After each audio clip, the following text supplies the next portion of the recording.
Good morning. Good afternoon. It is good morning. This meeting is called to order for the time. For the record, the time is 10:04 a.m. The date is Tuesday, November 18th. The commission and its staff are appearing from Helena, Montana in the Bollinger Room of the Montana Public Service Commission. I am Jennifer Fielder, and I am the presiding chairman for this meeting. Would you all please join us in reciting the Pledge of Allegiance?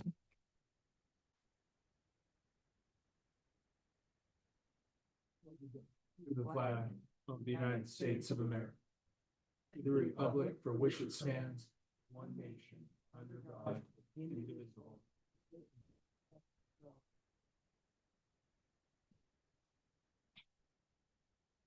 All right, and the roll call, we have with us Commissioner Bukacek, President Wellborn, myself, Commissioner Fielder, we have Commissioner Pinocci, and we do not have Commissioner Molnar yet. We expect him later. So we do have a quorum present with 4 commissioners. And this morning, we're going to have public comment and announcements, but before we go into public comment, I want to explain that we have a very full schedule today at the commission, and we're going to be hearing work session number 1 this morning on wildfire mitigation plan. And then we're going to break, and this afternoon we will reconvene at 1:30 for the Northwestern Energy rate case. There is a high potential that we may take up part of that rate case today and then resume tomorrow morning at a time. The commission will have to make a motion on that later, but I expect we may be reconvening tomorrow at around 10 a.m. for that, but you'll have to listen to see what the motion passed by the commission is on that if we're going to go to tomorrow. Because we have limited time for a very full schedule, we're going to try to manage our public comment period to 45 minutes this morning. And so those who have commented before and submitted comments on the particular subject that you're here to comment on today, if you would please just point to those comments to us, let us know that you've already commented. We have received those, and try to keep your remark today really just a short summary, or just point us to those comments so you don't have to repeat everything that you've already said. And we're going to ask each participant to limit their comments to about 3 minutes so that we can get through within that roughly 45-minute period, up to an hour total, before we bring in our work session number 1. So with that, for public comment, we will begin. We have a total of 13 online. We have 4 in person. And I understand at least one of the parties to the rate case wanted to render public comment today. We do not allow public comment from parties that are in a contested case proceeding. That procedure for communicating with the commission is lined out in administrative rules of Montana under MAPA. So today's comments will be limited to just the public that are not parties to any contested cases before the commission. Means basically general public that has an interest. So with that, we will go to public comment. And we do welcome public comment on any item that is on today's agenda or any matter that is within the jurisdiction of the Montana Public Service Commission. We will start with public commenters in the room. Are there any public commenters in the room? If you would like to come on up, you can the table right here and just click on the mic to turn on activate the little light. And yes, please. You need to speak into the microphone so the people online can hear, and also so it's picked up on the record for the meeting. And if you would state your name, spell your last name, and also state the town or city that you reside in. Robert Filipovich, Filipovich, Helena. I encourage everyone in this room to study to examine, to listen to every pronoun in the Montana PBS program Impact that was presented on the air Sunday. I'm going to be quoting from Northwestern Energy's president and CEO, and apparently CEO to be of the pending merger concerning 8 states, Brian Bird. Bird, in the program I just cited and recommend to you to study, not merely listen to, but to study, includes a report from Harvard Law School regarding energy policy. It's extremely important to read that report, and if you don't do so, frankly, I think you're derelict in your duties. Anyway, quoting CEO, President, and President-to-be Brian Bird, quote, "From Montana's perspective, it should mean very little difference than what they have today." Apparently the they, the pronoun, refers to the customers. But what customers? And particularly, what customers when we end up with this immense 8-state merger and very little difference with respect to what? Well, Bird tends to answer that. He says, in terms of service, I'm quoting, in terms of service, you'll see very little change. Now, it's key to recognize that in terms of service, i.e. delivery of electricity and gas, that's true. But what about price? Price is evaded in the statements of Chairman, President and CEO Bird. And also quoting from him, what the merger allows us to do is to take advantage of that scale, meaning 8 states, 2 corporations with headquarters in Rapid City, take advantage of that scale and hopefully ultimately bring lower costs to customers. Which customers? That's a key question.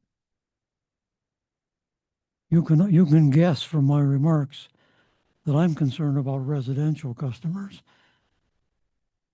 The citation at the end by the Harvard Law professor that wrote the report I referenced recommended a data center tariff, which could be good if there's public participation, including state PSC.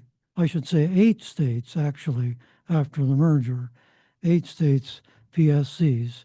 And by the way, Bird says during this impact program that the merger, listen to it carefully, and you'll recognize that when there are 8 states commissions like this one, that will tend to weaken the power when balanced against this immense merger, weaken the power of each of those individual states' PSCs. Thank you. Thank you for keeping your remarks to 3 minutes exactly. And I expect there will be a docket on this and plenty of opportunity for additional public comment and public information on that matter. So thank you. Next public commenter, please. Good morning, members of the commission. My name is Linda Beischel. I live in Helena.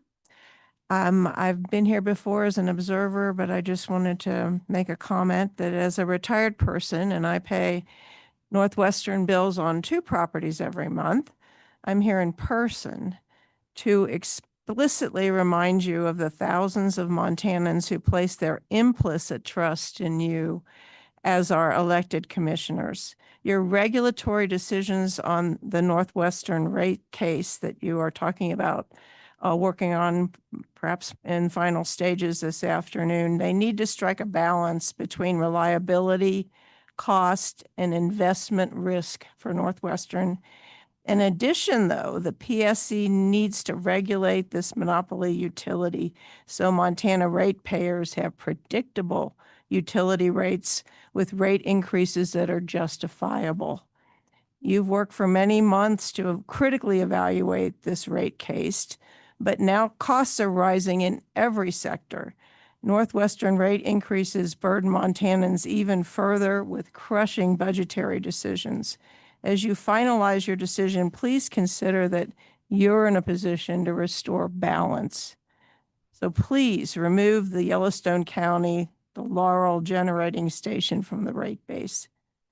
The PSC needs to set Northwestern's allowed return on equity at a level that's consistent with credible market benchmarks so that customers' rates will certainly not keep increasing. There have been multiple increases in the last year, but may even come down. Investors will still be rewarded with this change, but it will finally give Montana households a fair break that they deserve. In conclusion, Montana ratepayers should not be stuck with any increased utility costs that Northwestern can't prove are in the ratepayers' interest. And then, as you know, that's your jurisdiction. Please hold Northwestern to good faith standards and put Montana customers first. Thank you very much for your thoughtful consideration and your public service. I apologize I did not spell my name as LindaBeischel. Thank you. And Ms. Beischel, did you say you lived in Helena or? I do, in Okay. Helena, Montana. All right, thank you. And it's convenient for me to do this. Please keep in mind it's not so convenient for many, many, many others that are seriously concerned. Thank you. Next commenter, please. Are there any other commenters in the room?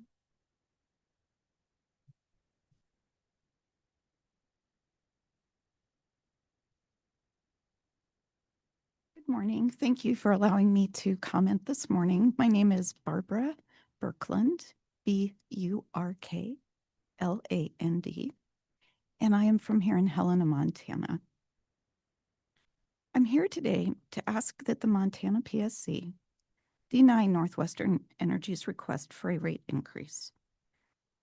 Northwestern Energy has made some bad business decisions recently, and that is not the fault of residential customers. We rely on this company for energy, and we expect them to make wise decisions. The Colstrip plant is expensive. The Colstrip plant is expensive and unreliable. A separate meeting should be held to discuss the problems with the reliability at that plant. Northwestern Energy unwisely purchased shares from Avista and Puget Energy, but it's not the responsibility of ratepayers like me to make up for that mistake either. Montana is becoming less affordable every day. I ask that the PSC strongly consider this when making their decision on rate increases. My husband and I are retired. Our income is never changing again. And I see a lot of folks with gray hair in this room who may be in the same boat. Property taxes, insurance rates, and groceries have all gone through the roof in recent years. And I'm sure some others here got sticker shock with the new cost of health insurance premiums this month. My son, a paramedic, recently made the difficult decision to move to another state. I'm sorry, this is kind of emotional for me because the cost of living is so out of control here. We desperately need paramedics. He's a fifth-generation Montanan. He can't afford to live here. So I ask you again to consider people like him who come and pick your constituents up off the side of the road when they have an accident or respond to a heart attack and realize we need this to be a place where they can live.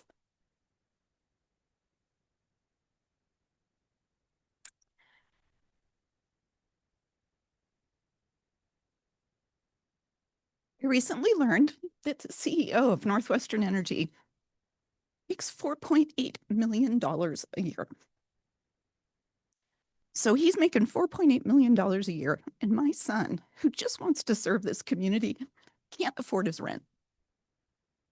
Something's got to change. If data centers want to set up shop here in Montana, they need to pay far more than 100% of their own energy costs.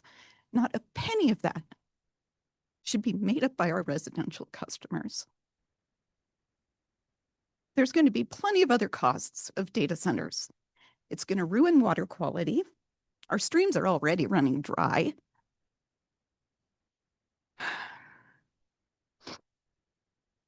For the sake of people you represent, please deny this rate increase. Northwestern got a huge increase in 2023. That was just 2 years ago.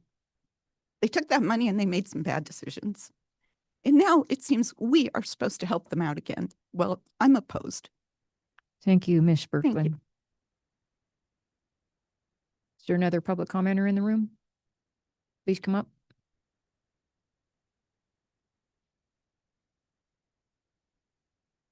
This chair right here in the corner, and the mic should be activated, and please state your name for the record and where you live, and then you can begin. If you could keep it to 2 to 3 minutes, that'd be helpful.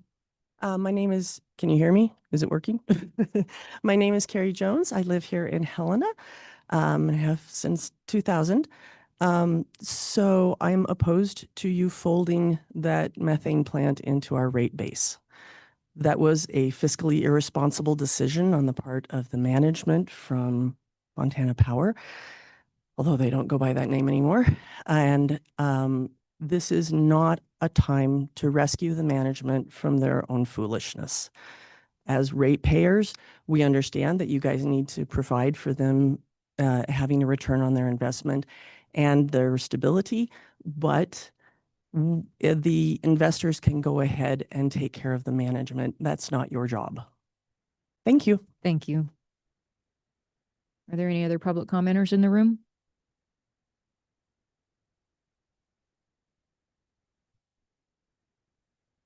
Members of the commission, my name is Hugh Zackheim, and that Zackheim is spelled Zackheim.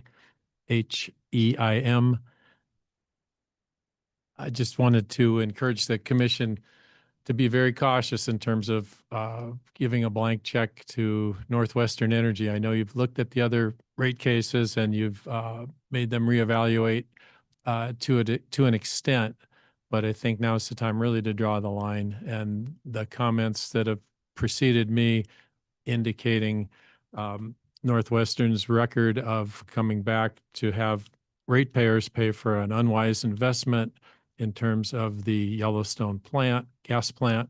We don't really want to see any more of that. With the specter of data centers coming online, Northwestern's guaranteed profit, all they see is increased expenditures that they make and increased profit. Their stock has done pretty well this year.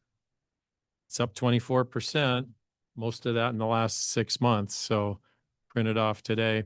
And I just know that the commission understands its role in protecting ratepayers, and I'd like to see you use the tools that you have and take a real careful look at this rate increase request, about the third time it's been requested, and let's have a stand for the ratepayer. We're going to see this again and again, particularly as if the corporation becomes even larger and as data centers, as one is proposed for the Butte area, start to come online. We really don't want the ratepayers really do not want to be paying for Northwestern's expenses and guaranteeing them a profit at our expense. And with that, I thank you. Thank you, Mr. Zackheim. Are there any other public commenters in the room? Madam Chair, Yes. Mr. Zackheim, where do you call home, sir? Thank you. Mr. Zackheim's from, lives in Helena, for the record. Thank you, Mr. President. Yes, please come up. Please come forward if you'd like to make public comment, and please try to keep your comments to 2 to 3 minutes tops. Thank you, Madam Vice President and members of the commission. Good to see you again. My name is Mary Ann Dunwell. I am a state senator. I represent Senate District 42, which is the eastern part of Lewis and Clark County. And what I want to say is, as you know, Montanans are being stretched from every direction. to the point of some folks don't have any food to eat, let alone or enough food to eat, let alone pay their energy bills, their electric bills, and clothe their kids, get school supplies, pay their rent or their mortgages. It all crashes in. And I think we need to take a hard look at how Northwestern Energy is using the permissions that you as the PSC give them to raise rates. To me, as a layperson, citizen senator, it seems that it's a routine raising of the rates without a lot of benefit in return. I know they're providing enough load. They're providing the energy. Our lights don't go out. I'm speaking of the social public health implications of what our monopoly electric provider utility provides to its customers, not its stakeholders. I mean the customers are the stakeholders, not its shareholders. I consider the customers, the folks, the consumers, the ratepayers. Please pardon me, I'm coming off a sickness and I'm trying to stay focused. The fact that the energy is sourced from a brand new plant, fossil fuel plant in Laurel, and we're not looking at really alternative sources like renewables as much as we should. That Northwestern seems to be going for capital investments, things, and the interests of the consumers get, their priority is down the road or non-existent. I just think we ought to look at some forms of energy generation that are sustainable, like renewable. And, I've heard it said from Northwestern Energy, oh, renewables are not reliable. Well, they're reliable. We know they're reliable. Senator, They are intermittent. Senator, could you please wrap up? You're a little past.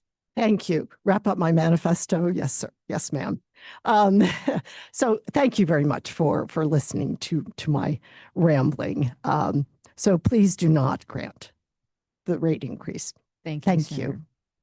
Are there Bye-bye. other public commenters in the room? Any other public commenters in the room?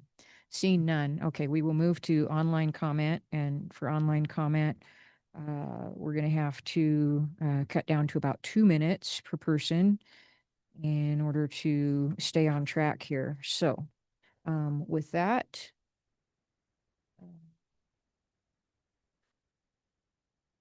do we have Carol Mick?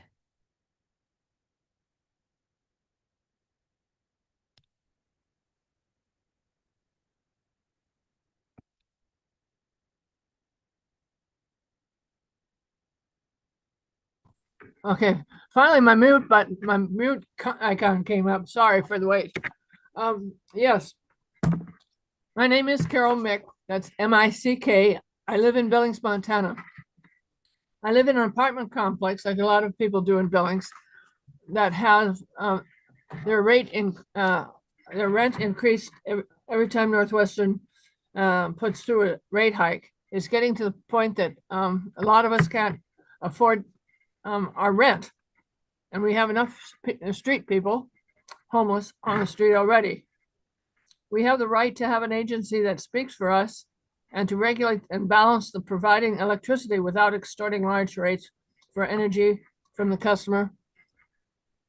And so one data point is that every quarter point drop of ROE, return on equity, is a financial performance ratio that demonstrates how it's uses shareholders' equity to generate net income, saves family about 80 cents a month every quarter point drop, which is about to $100 a year. This monopoly logo should not earn nearly double the market expectation for its returns either. It's also imperative that we need to remove the Laurel methane plant from the base rate, as Northwestern has not proven that is in the best interests of the ratepayer. Our staff have confirmed this point. I'm speaking with respect to the Northern Plains Resource Council, which I'm involved with. Your staff also alluded that the lack of Northwestern's rate pay assessment to include other possible more cost-effective means for energy use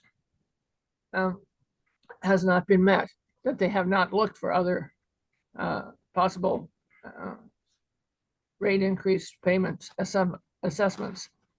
In addition to these concerns is the lack of monitoring Northwestern's petition to get an increase to cover repair and replacement of lighting and billings, and after completion, kept the rate increase and did not take it off the books. So they're still getting money for something that's already been bought and paid for. I added to this as the commission that was formed as a public service commission, allowing an industry to go rampant through the financial well-being of its consumers.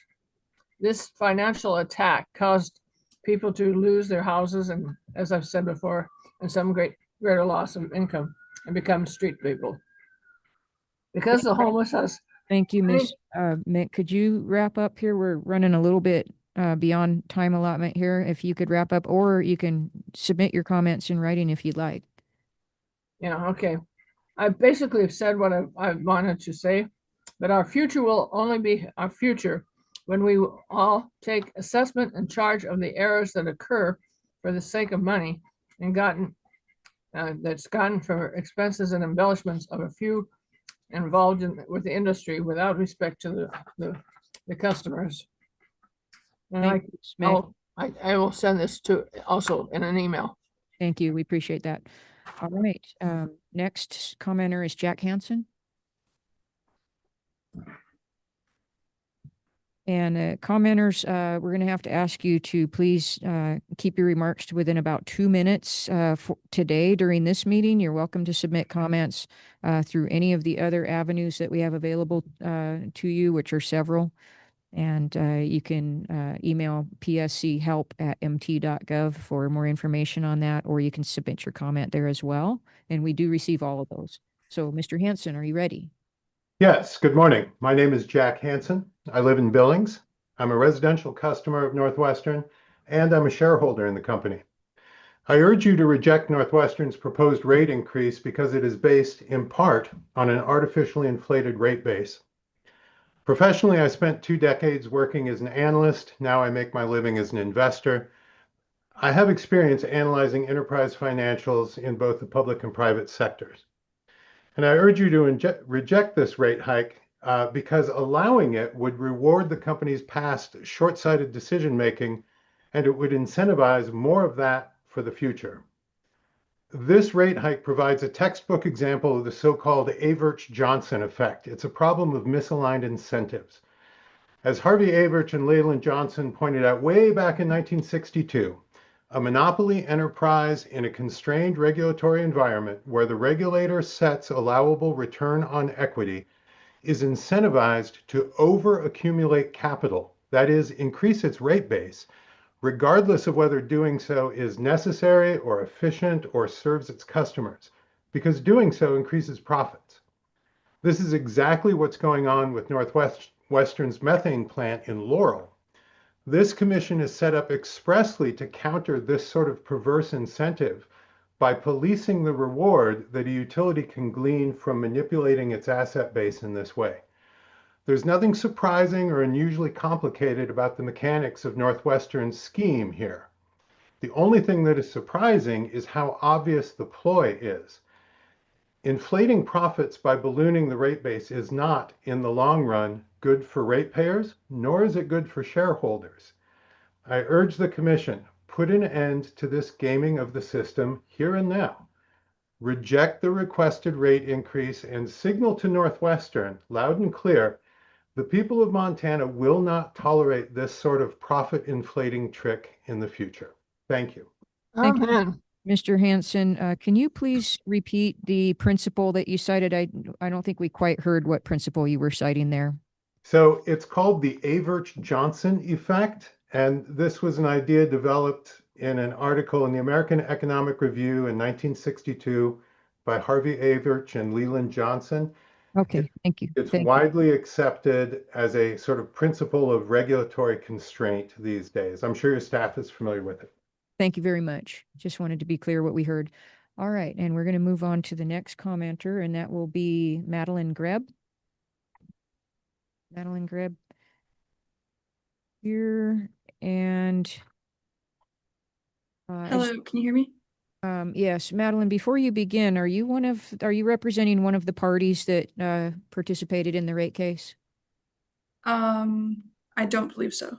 Okay, thank you. Go ahead. Okay. Hi, my name is Madeline Greb. I live in Missoula, MadelinegRebb, and I represent over 180 student leaders and hundreds of students who live and work in Missoula. And today I'm asking you to deny Northwestern Energy's proposed rate increase. Students are already facing crushing costs. Rent is around $900 a month, energy bills over $112, and in-state tuition is above $9,000, while out-of-state is nearing $50. Most student jobs pay about $12 an hour, which is barely enough to survive. That's making just under $25,000 a year before taxes if students are working 40 hours a week. On top of that, we're stuck in an energy monopoly selling expensive, dirty, and outdated power, while affordable clean energy solutions are being ignored. So let's be clear, prioritizing corporate profit over people is a choice. Students are working multiple jobs and sacrificing essentials just to keep up. A cumulative 39% rate hike isn't a minor inconvenience. It forces young people to choose between food and heat and pushes them out of a state that they love. At the same time, many students paying these bills are being denied a fair voice in the political process through attacks on student voting rights. If we're paying the bills, we deserve a say. Meanwhile, you've already heard that Northwestern's CEO made $4.8 million last year, which is about $2,000 an hour, more than a student makes in a month. The people profiting are not the ones lying awake worried about one more increase. To Vice President Jennifer Fielder, my commissioner, students and young Montanans need you to stand with us. Protect those being priced out of their own state, and please vote no. Commissioners, this proposal is not fair, not affordable, and not in the public interest. It continues a pattern of increases that Montanans cannot bear while shutting out many who shoulder the cost. On behalf of students I represent, I urge you to reject this rate hike. Thank you. Thank you. We will now move to Gary Matson. Good morning, Commissioners. I am Gary Matson, spelled M as in Mike, A-T-S-O-N, a longtime resident of Milltown, Montana in Missoula County. I am Science Advisor for Friends of Two Rivers, a member of Northern Plains Resource Council Clean Energy Task Force, and a customer of Northwestern Energy. My comment regards Northwestern Energy's application to increase electric and natural gas service rates. Determining the retail rate for energy is a complex exercise. I appreciate the Commission's role in approving a rate that is in Montanans' best interest. The Commission must consider in the rate the energy resources that have been fully evaluated and found essential in providing affordable and reliable energy. Northwestern failed to follow best practices in building its Laurel gas plant. On page 24 of the November 13, 2025 PSC staff memorandum, there is this note. Staff concludes that Northwestern's planning and procurement process did not adequately evaluate the full range of cost-effective resource options and did not cost-effectively manage and mitigate risks. In determining an appropriate rate, the Commission must discount Northwestern's claim of the Laurel gas plant construction cost. The rate approved by the Commission must be based on a return on equity that is fair both to the utility and its customers. I don't pretend to have the knowledge to judge whether the return on equity recognized in the current rate case is appropriate. Northwestern operates free of financial risk because it has guaranteed an appropriate return on equity. This low risk makes it more attractive to investors, even though other investments have higher return on equity. Montanans rely on the commission and its staff to verify the validity of the return on equity included in the rate it approves. Affordability of utility rates is of increasing concern for Montana residents, and thank you for this opportunity to comment. Thank you. All right, next commenter is Karen Jaruski. Hi, can you hear me? We can, go ahead. Oh, thank you.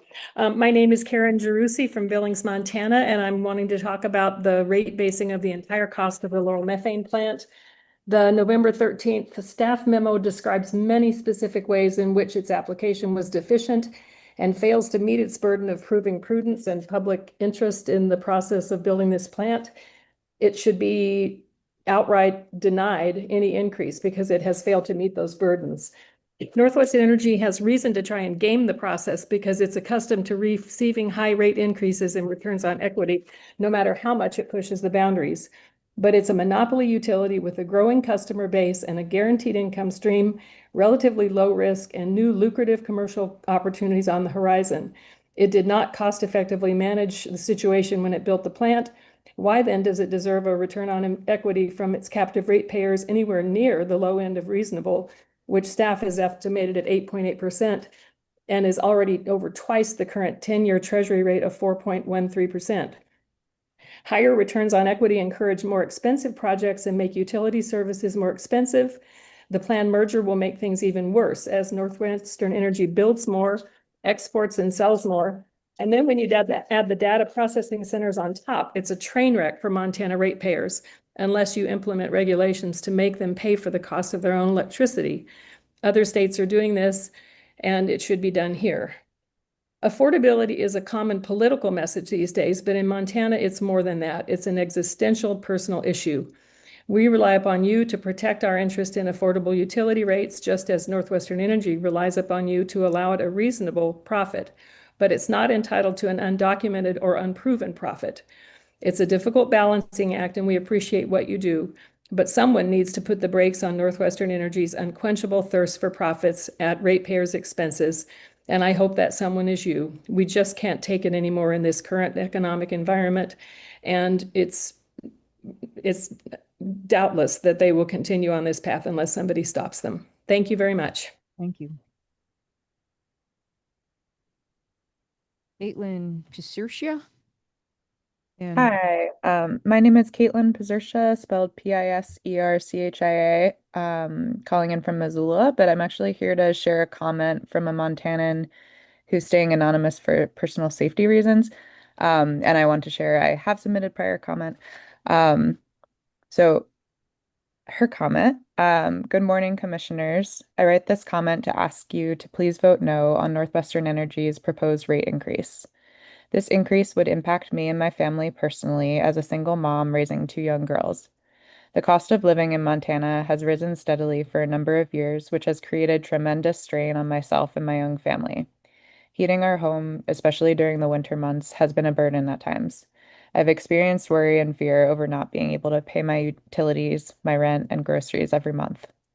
Our quality of life is compromised in terms of pollution and land use. Our beautiful landscapes and abundant wildlife will change drastically and permanently if Northwestern Energy continues to be given permission to build facilities that damage the environment and create barriers for the modernization of energy production in Montana. All children, including my own, should inherit this land in better condition than it is. Northwestern Energy's plans have a big impact on our enjoyment of life. You are our hope to prevent energy costs from creating economic hardship. I implore the commissioners to vote against this rate increase. Sincerely, anonymous single mother of two. Thank you. thank you. Maxwell Hero.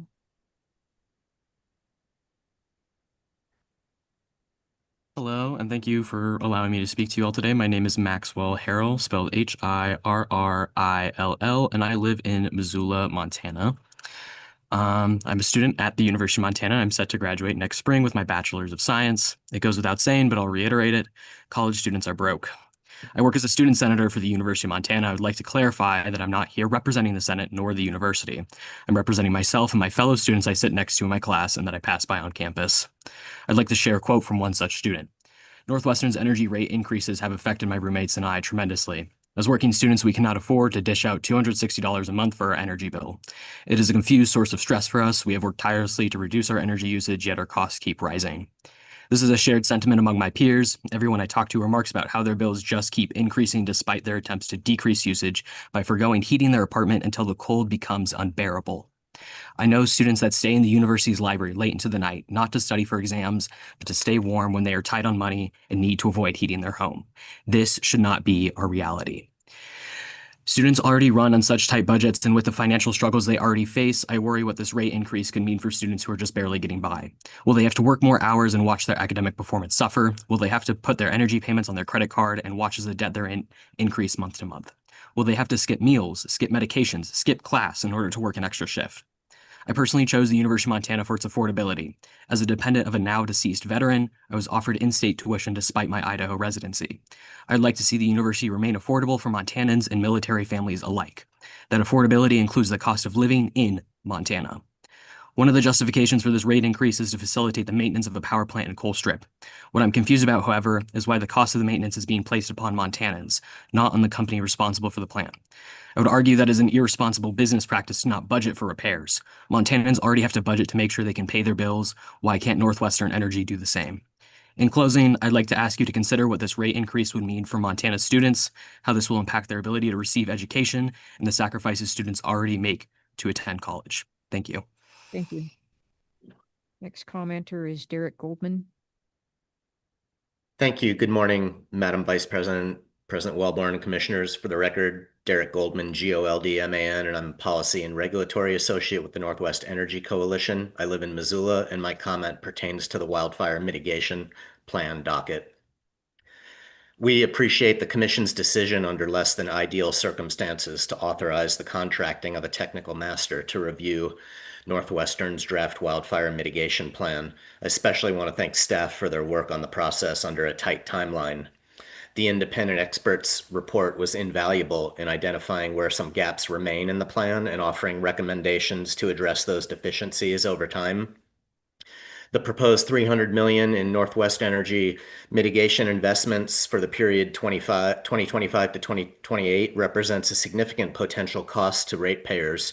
We remain concerned about balancing efficient wildfire mitigation with rate impacts, especially in light of the independent experts' not sufficient findings in several key areas associated with cost and risk reduction, as well as the lack of clarity on how to determine reasonableness, the reasonable balance of costs. Staff states in their memo that Northwestern Energy must eventually provide a quantitative cost-benefit analysis of risk mitigation strategies. Given the timeline, while we understand staff's recommendation to approve the plan with notes for improvement on the next plan cycle, we would encourage the Commission to also require and ensure that that cost-benefit analysis is submitted prior to seeking cost recovery for new wildfire mitigation expenses as well. So perhaps consider that a friendly amendment to the staff recommendation. We recognize there isn't a clear-cut solution on how to pay for utility wildfire mitigation. We're going to be living with wildfire. The effects of utility-caused wildfires aren't limited to their own customers. And similarly, the benefits of utility investments in mitigation don't only accrue to their customers. If I'm a Flathead Electric Co-op customer, I still derive some benefit from Northwestern's mitigation efforts, even though I don't pay for those efforts. So ultimately, I think we may need to figure out a better way to pay for this, one that balances risk, cost, liability in a way that is fair for both customers and utilities.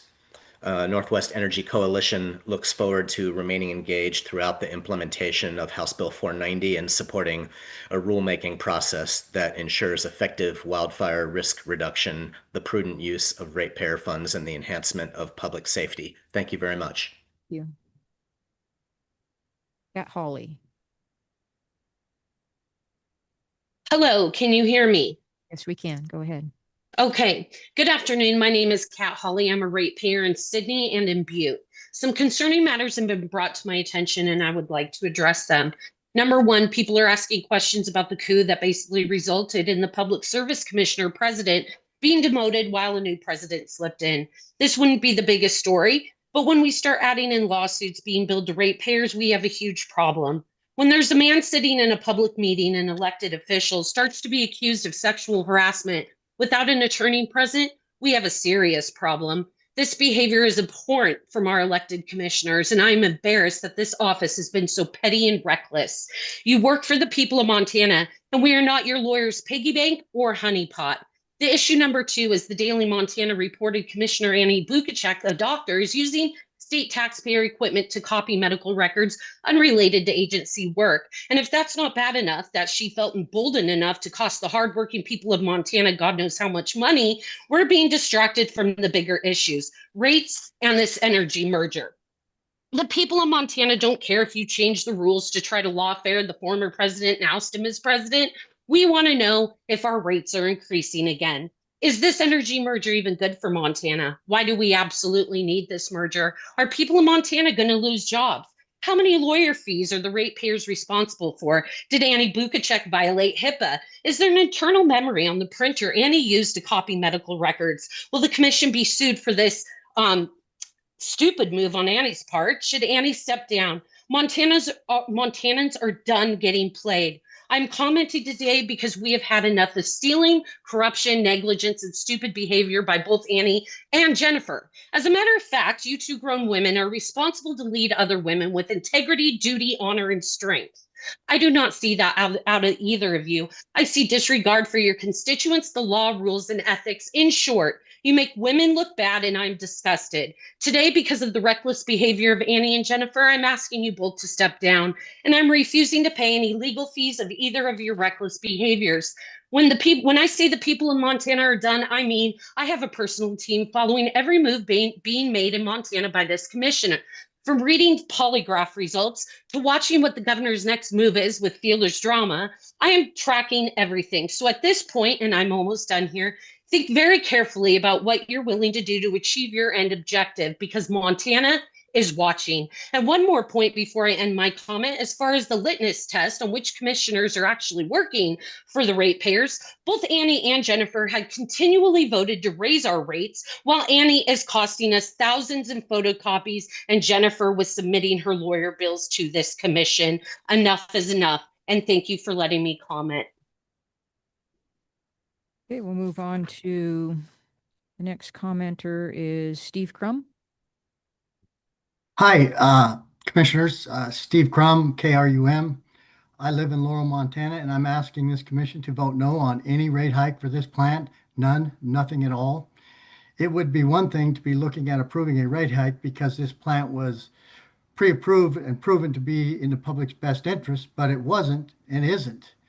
The staffers' reviews seem to imply that some rate hike must be given, but because Northwestern Energy failed to follow the law and ignored all the risk at the time and failed to properly track costs, no rate hike should be given. Northwest Energy chose to not follow the laws, the regulations, ordinances, requirements, permits, and established procedures when they chose to go forward and build this plant.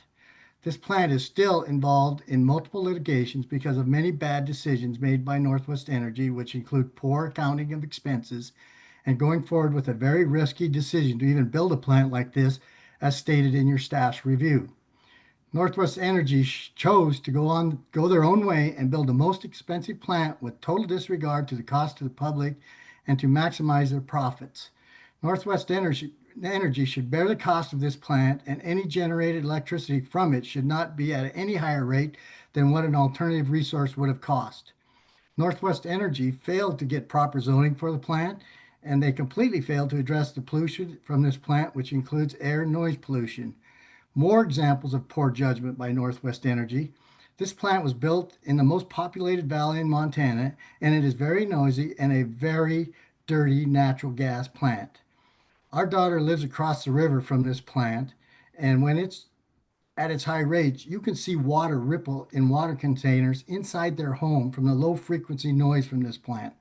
The plant is classified as a major source of hazardous air pollution, which was not addressed in the air permit at all. All of this is very unhealthy for our granddaughter, daughter, her husband, their neighbors, so please do not approve any rate hikes for this plant. It is as it has been outside the public's best interest from the very beginning. This plant is so expensive. Just remember, this is not a one-time cost of 227 million or 287 million. It is 127 million plus per year for the next 30 plus years if approved, 3.6 billion plus dollars if approved, half of which or more is natural gas costs, which will continue to rise. Cost of wind and sunlight to the public is zero, and the added 23.6 million tons of CO2 greenhouse gases going to the atmosphere. This plant was not necessary. Please don't approve any rate hike for it at all. Thank you, commissioners. Thank you. Next commenter, Tony Roche.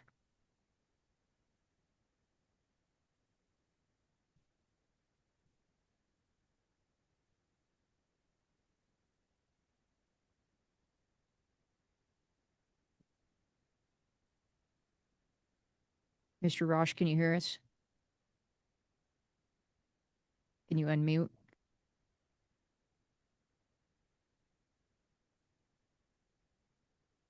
Okay, we'll move on to the next commenter then, Anika Ingblom.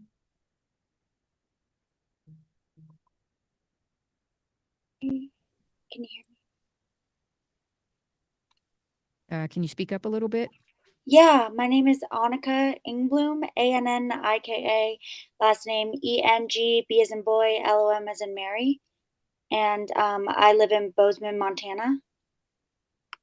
I'm just talking today against the Northwestern Energy rate case. As a young mother of a toddler and a college student as well, unfortunately, with the cost of living right now, we already pay over 60% of our monthly income just on rent. And then when you add cost of utilities, that goes up to about 74% already. So it's extremely expensive for young families, and all of us are struggling greatly in Montana. So I just want to ask that you please deny any rate hikes. As many before me have said, these proposed rate hikes are not to help the employees of Northwestern Energy, but actually just because Northwestern Energy made poor business decisions. And I don't think that Montanans should have to subsidize that, and I don't think it is reasonable for all of us, especially young families who are already struggling to survive. Thank you for your time. Thank you. Annika, are you representing the Sierra Club in your comments, or is that just your email address? No, that's just my email address. Okay, thank you. Next commenter is Catalina de Onis. Good morning. Can you hear me? Yes, we can. Go ahead. Great. My name is Catalina de Onis, Catalina, de Onis, DE space ONIS, and I'm a Missoula resident. Thank you for the opportunity to speak today. I'm here as a Montana ratepayer and as someone who grew up and who cares very much for the people who call this place home in Montana. Joining those who have spoken today, I voice my strong opposition to Northwestern Energy's latest proposed rate hike and ask that the PSC please reject this increase. There are many, many people who cannot afford and who oppose this increase, yet they cannot be here today to provide public comment. They are working and just trying to make it as the cost of housing, health insurance, and food continue to rise at shocking levels while struggling to pay for the consequences of the latest rate hike of 28% in 2023, which the PSC voted to support. This decision continues to devastate people and families in our state. I hope you'll listen to the voices that are here today who are opposing this proposed increase as we speak up for and with our fellow neighbors. But more than listen, I ask that you please respond to what's being shared today by voting against the proposed rate hike. As ratepayers, we have witnessed long-standing and recent attempts by Northwestern Energy to increase our bills to fund projects without our consent. Now, with this additional proposed rate hike, everyday Montanans are being asked unfairly to pay a very expensive bill for the methane plant in Laurel and other costly fossil fuel projects that we did not ask for or want. We can no longer allow the wealthy few to exert their powerful influence in such harmful ways. We can no longer allow people and families to be forced into making impossible decisions between paying rent and buying food for their families or ensuring that the utility bill is paid to have essential lighting and heating.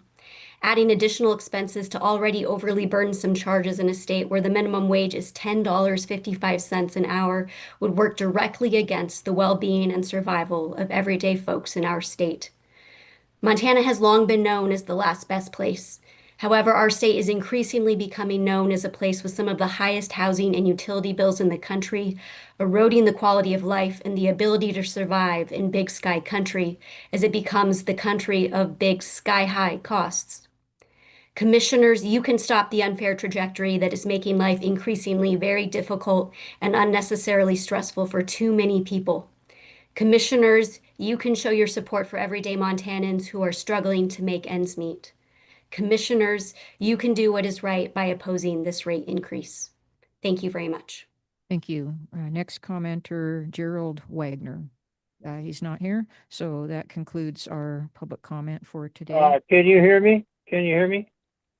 Who's speaking? Hi, this is Tony Roush, Rausch. Thank you, Tony. President of St. Michael Radio in Great Falls, Montana. Northwestern Energy has increased the GS1 basic service charge from $6 to $22.05 a month. This increased GS1 service charge by Northwestern Energy is extremely unfair for the small user. Yesterday, I sent in a comment where I attached my May and October bills that you may see how this price increase is affecting the small user. Based on our per kilowatt hour usage, this increase amounts to 42.6% increase. 42.6% increase. This basic service charge that went from $6 in May to $22.05 this month. My residential service charge in Great Falls is only $4.20. Why the difference? It's the same meter. The cost to the company is the same. This $16 increased service charge times 3, which is for our 3 stations, amounts to $48 a month. Last point. Northwestern Energy has a net profit of $136 million this year. Do they really need more money? Shouldn't the Public Service Commission limit the amount of profit of a monopoly like Northwestern Energy? Please reverse this price increase. Thank you for letting me comment. Thank you, Mr. Rosh. All right, and with that, I believe we've worked through all of our online public commenters and all of our public commenters in the room. So thank you for that. We will now move on to announcements. President Wellborn, did you have any announcements? No. Okay. Then we will move to our action items. And action item number 1 is approval of the commission minutes for the week of October 27th. Do I hear a motion? President Wellborn. I so move. Is there a second?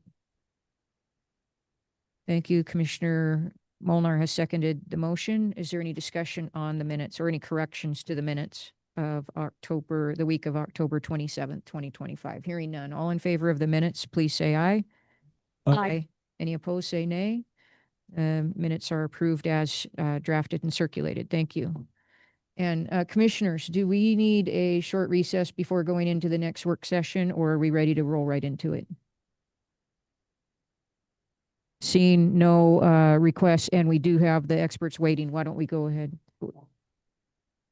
5 minutes. Okay. Okay. I think there's support for 5 minutes. So if we can just take a short recess with the consent of the commission for 5 minutes, we'll come back at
Or from the doorstep. You've been known. It was not you.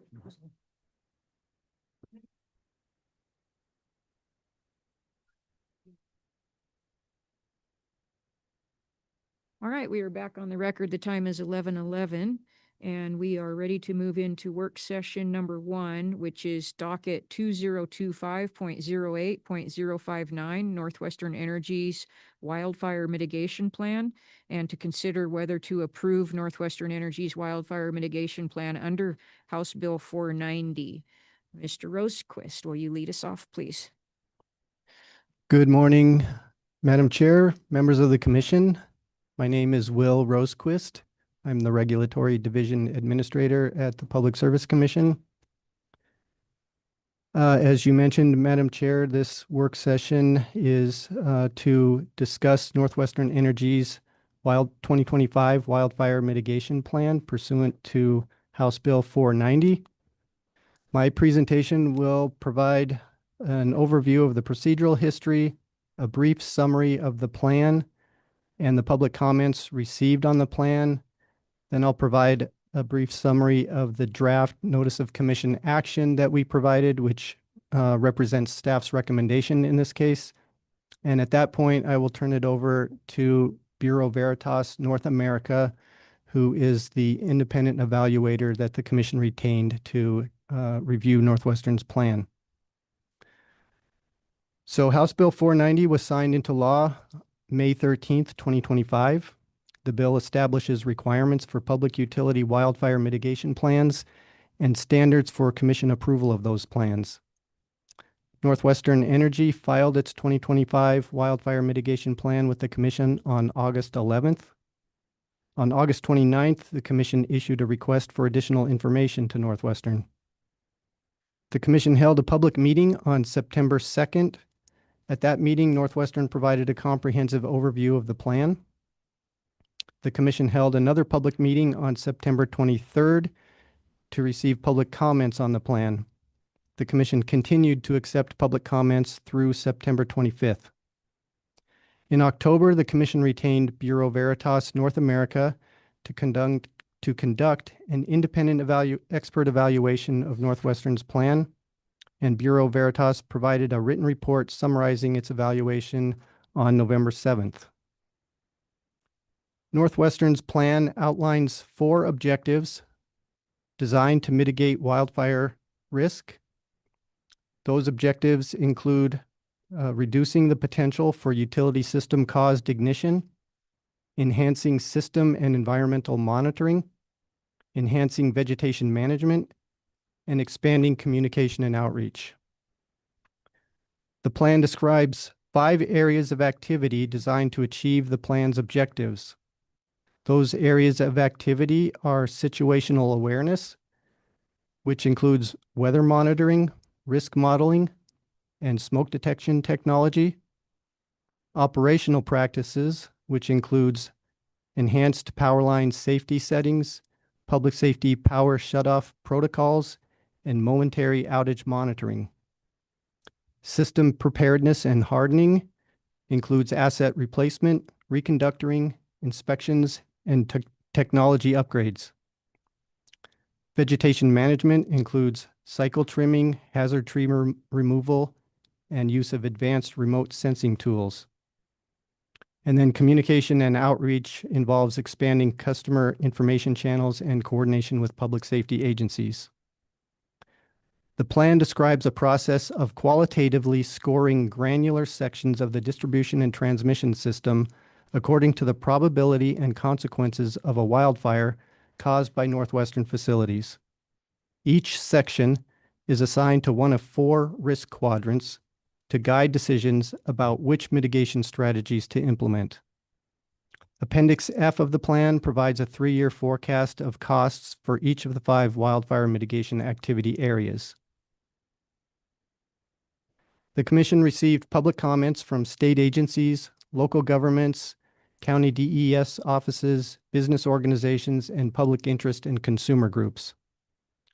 The state agencies included the Department of Natural Resources and Conservation and Disaster and Emergency Services.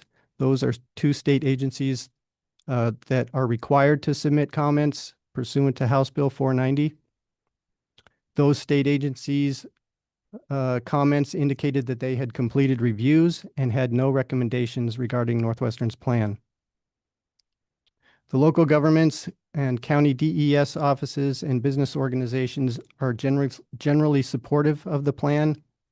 Their comments describe the plan as comprehensive, and they encourage the use of new technologies and collaboration with first responders.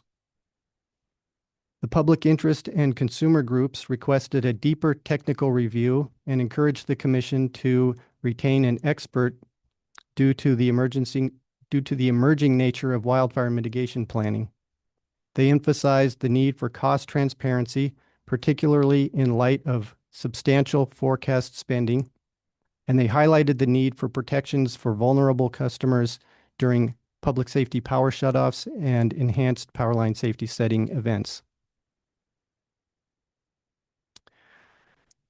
So, as I mentioned, staff's recommendation in this case takes the form of a draft notice of commission action. Overall, staff recommends that the commission determine Northwestern's wildfire mitigation plan is a reasonable initial step under House Bill 490.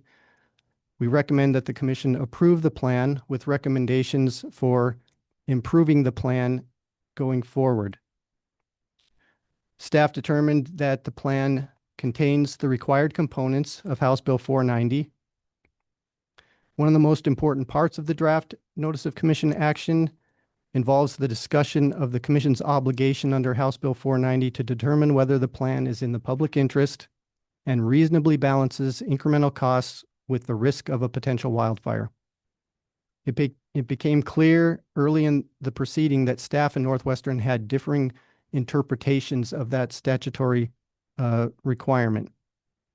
As explained in the draft notice of commission action, although the bill does not explicitly require a quantitative cost-benefit analysis to support and justify the cost of selected risk mitigation strategies, when read as a whole, that requirement is implied, and staff believes it's a best practice and an emerging industry standard.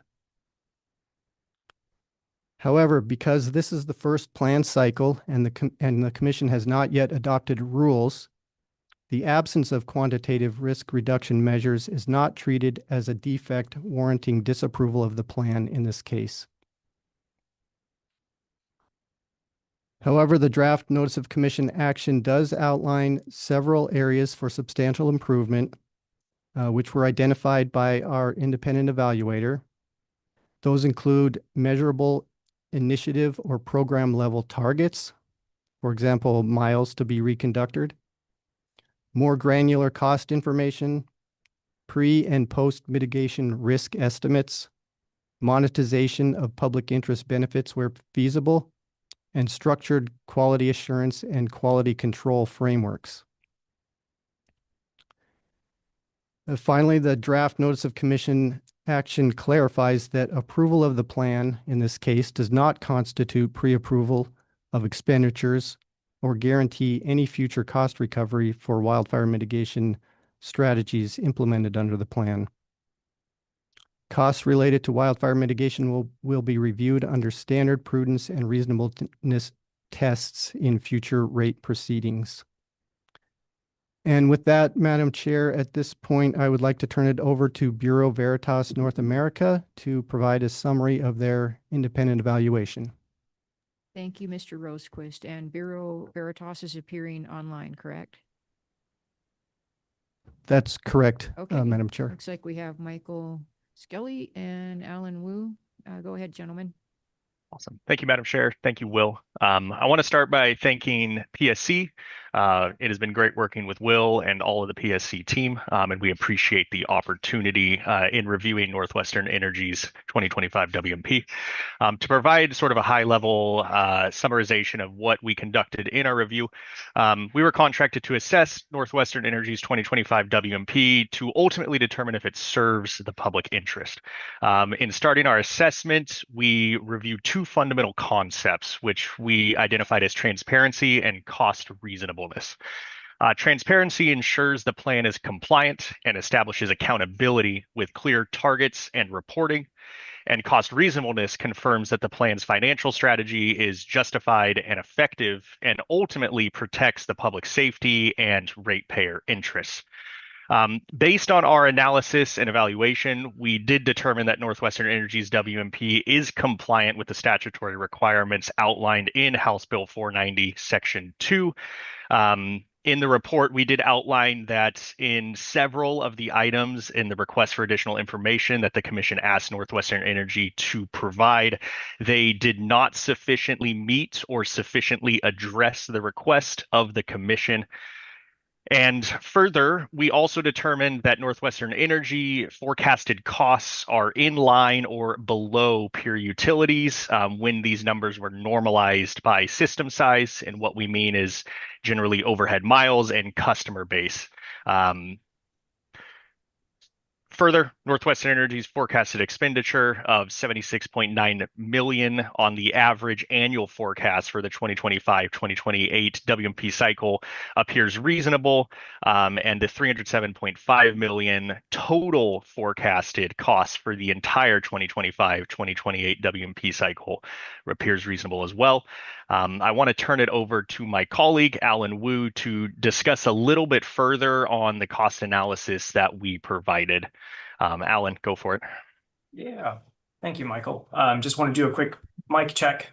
My audio is coming through okay? Yes, it Cool. is.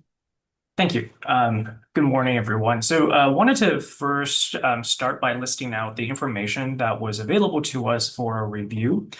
So we used Appendix F of Northwestern's 2025 WMP, which provides overall category costs, and also data request response number 2's attachment, which is an Excel spreadsheet provided by Northwestern Energy that splits their category spend into capital and O&M, as well as some initiative level breakdowns as well. So, before we also get in, wanted to just reiterate that House Bill 490 does not expressly state that approval of the plan is approval of the cost, and as Will just stated previously, that will have to be determined based on standard prudence review and other cost recovery mechanisms. So, going into our cost reasonableness assessment, this was conducted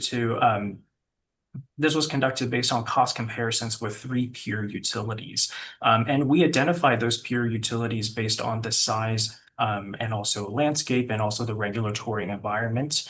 And those 3 peer utilities are Vista Power, Idaho Power, and then also Pacific Power, specifically serving in the Oregon area.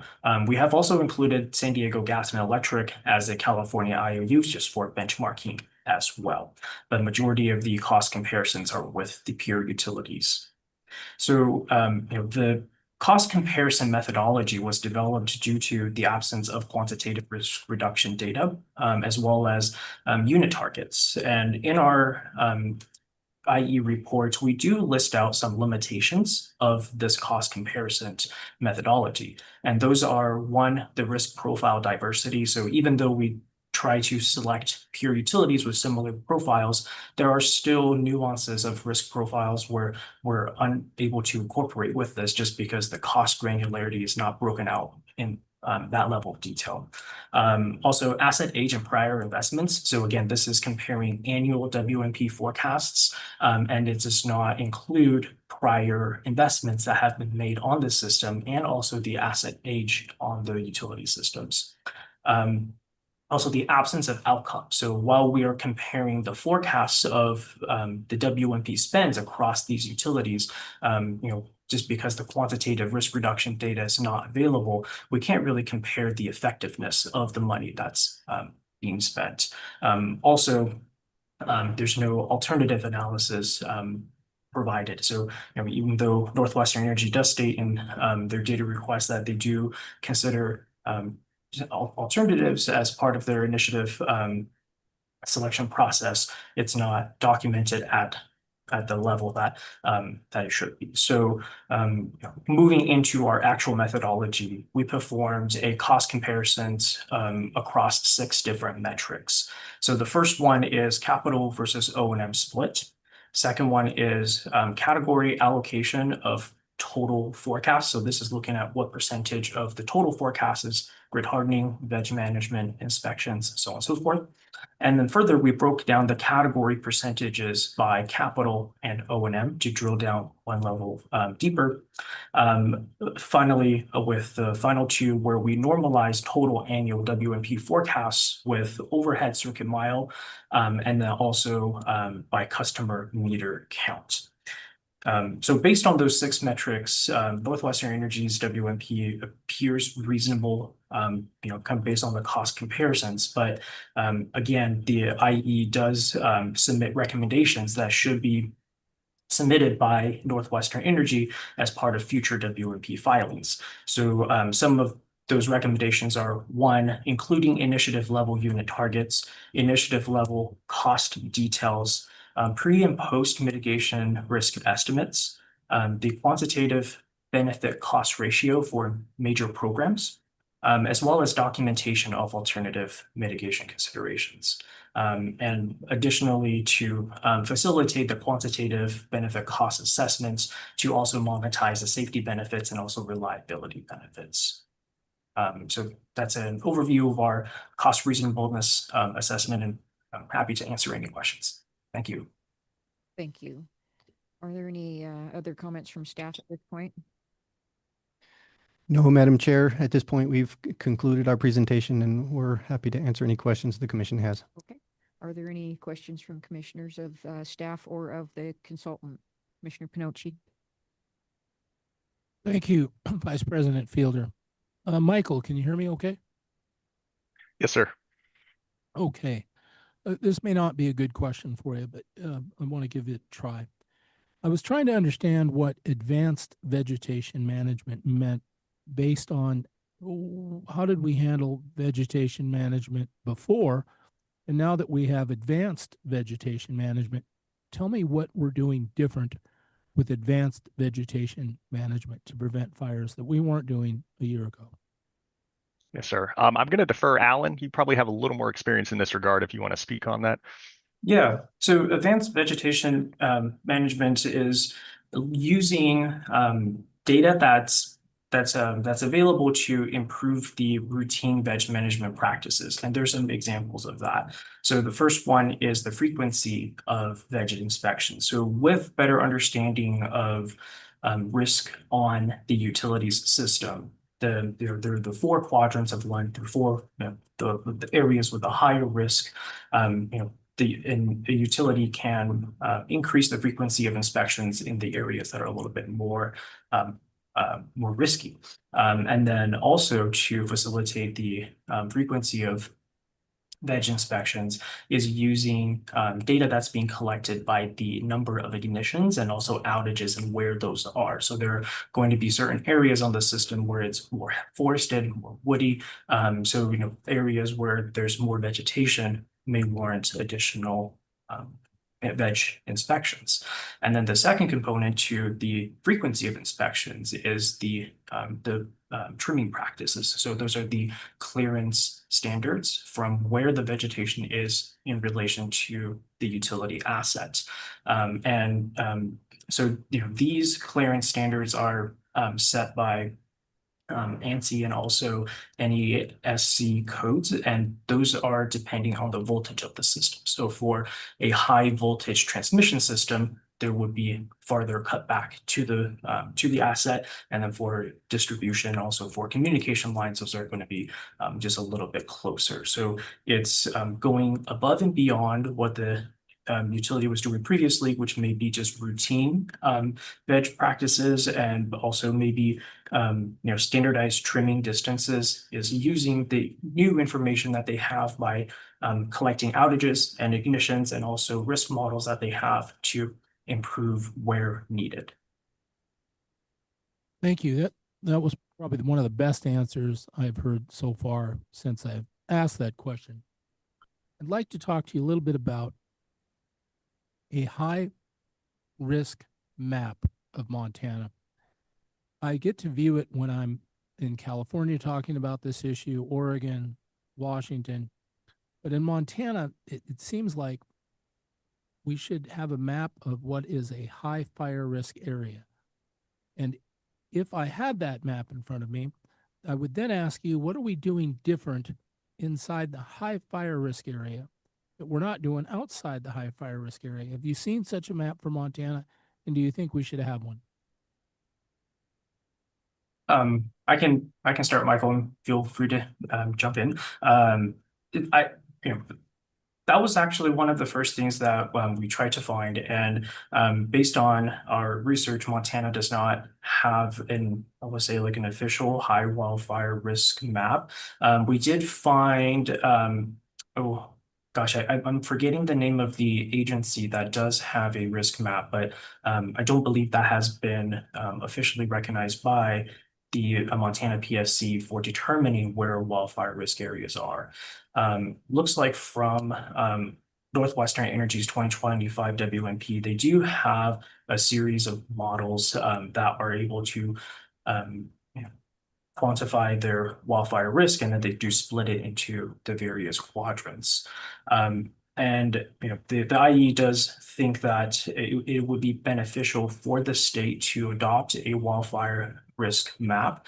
And this is some lessons learned from other states where when the determination of wildfire risk is left up to the utilities, there may be differences in where the high risks areas are, and when there are overlapping of low and high risks, that becomes difficult for the regulator to determine where that is specifically. So in California, the California PUC works with CAL FIRE to develop the HFTD, or the High Fire Threat District Map, and that was established back in 2019. And this is a path that we're also seeing in Texas as well. So House Bill 145 was passed in Texas, and the Texas Commission right now is undergoing a process to establish where the wildfire risk areas are. And they're working with the Texas Department of Energy Management. So this is a trend that we're seeing kind of across the country in states establishing where the wildfire risk areas are, and it does serve as a good practice. Well, To add to that a little, oh, I'm sorry. Go ahead, sir. Another good answer there. Thank you for that. When 490 came about in the legislature, I worked with it, and as I understood it, the commission was going to work with the utility together to reduce wildfire risk. So what I'd like to recommend to this commission is that we adopt a high fire risk map and that we work together on that. And do you recommend the same thing? Yes. All right. So moving on with that idea, once we have the map in front of us, then I think we have to assess what we could be doing a little different in the high fire risk area. For instance, if we didn't have enough money to handle reducing fire risk across the whole state, we could focus inside that high fire risk area. Keep in mind, people's homeowners insurance policy is going up based on their fire insurance because of the high fire risk map that the insurance company seems to have that the Public Service Commission does not. Also, I noticed there are at least two different high fire risk maps. The one in California of Montana was very different than the one in Washington. And I thought maybe it was a date of the map or some sort of update, but I couldn't get that answer. So if you're out there looking around, don't be surprised if you see two different maps. Okay, so in vegetation management, advanced vegetation management, one of the things I would think is if the tree branch had to be 4 feet away from the power lines, advanced vegetation management may say, hey, it's going to be 6 feet away. What are your thoughts there? Yeah, and to answer your question, I think that would also have to depend on the maturity of that specific utility. So I'll use some of the California utilities that have been doing wildfire mitigation work for many years now, where they have developed advanced analytics to actually track the tree species, monitor the growth rates, and also look at weather patterns to look at what makes sense in terms of the trimming distances. So for an area where it's more moist and has faster growth rates depending on the tree species, it may make sense to trim it even back little bit more just because of how fast the trees are growing. But depending on the utilities' level of maturity and the amount of data that they're able to collect and operationalize, yes, your interpretation is correct that enhanced vegetation management or advanced vegetation management may be having farther clearance distances to the power lines. And again, those are going to be dependent on the voltage of that line itself. So if it's a 138 kV transmission line, that'll have a farther clearance standard compared to a distribution pole or a communication line. The fastest vegetation growth in the country that I understand is in Florida. What they're doing is using drones to fly over the lines.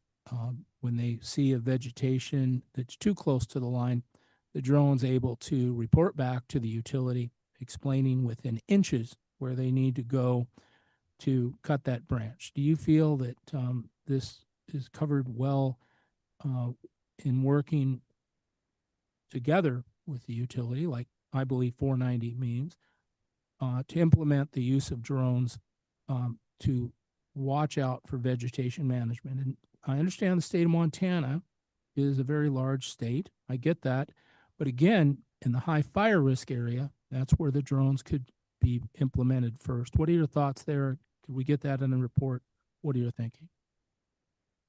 Yeah, so I think specifically when it comes to drone usage with vegetation management, it is the LiDAR attachment that is on the drone itself that's able to sense where the vegetation is in proximity to the lines, and that has deemed very effective at doing so. There are some challenges when it comes to using LiDAR to perform vegetation inspections. There's a large amount of data, so there has to be there has to be the data infrastructure and system there to handle the amount of data that's being collected and being used. So while LiDAR is an effective way of inspecting vegetation, it is something that will take some time to develop maturity in, but yes, we would agree that it is an area of worthy exploration for the state of Montana, especially in the high fire risk areas. My fires in my district have been pretty serious. Most of my fires have nothing to do with transmission because transmission lines are usually above tree growth. Most of my fires are in distribution. That's where most of my trouble is. So when we look at the amount of fires started by transmission compared to distribution, distribution is over 90% of my problem. But when I keep hearing about what we're going to do to reduce fires, I keep hearing the word transmission and not distribution. What are your thoughts there? And should we draw attention to distribution in high fire risk areas because that is lower in the vegetation? What are your thoughts there? Yeah. When looking at the outage and also ignition reports by I'll say the West Coast utilities, distribution has majority of the outages and also ignitions just because of how vast the distribution system is compared to transmission. And also, like you said, typically transmission lines are higher and also they have farther clearance distances. The transmission corridors are often much wider than distribution. So, I think it really comes down to the utility understanding where their outages and other ignitions are happening and targeting the ones that are happening most frequently. And typically it would be distribution just because how many overhead miles there are. That's the importance of the map. But another problem is some of my distribution lines are 100 years old. Keep in mind, a lot of my district is cooperatives, which the commission does not regulate. But a lot of these distribution lines are put up and they just are left up forever, like a barbed wire fence. And some of those lines, when they get to that age, are going to have tremendous problems. And so I would like, if possible, a map that would show all the distribution lines. I think this exists already. I think the utilities could produce that, and then somehow mark in red those are the most aged lines, and yellow that may be 50 years old, and then green the ones that are under 20 years old, and that would be a high fire risk priority to be looking at with the drone. I'm just sharing ideas with you, and would like to see this worked out as we work together as a commission. And I really appreciate you guys doing this on short notice. And then I want to work with the utility. Thank you. Mr. Wu, did you have any comment on Commissioner Pinocchi's last suggestion before we move on? No, just to say that, agree that having better understanding of asset age and also the conditions of infrastructure it's definitely a worthy practice. And thank you for your questions. Thank you. Other questions from commissioners? President Wellborn? I just have one, and I think it's probably for Will, and if not, redirect, but I just thought I would ask it before we have these other people online. Pretty basic, Will, on page 9, paragraph 28. It talks to wildfire mitigation hardening efforts, and it talks about both the utility having internal patrols and contracted wildfire specific inspections. And I'm just curious, that contractor, number one, I guess what type of data is being gathered? How is the data being gathered? And is there any kind of accreditation standards that this contractor has to follow, or how are these contractors procured in that manner?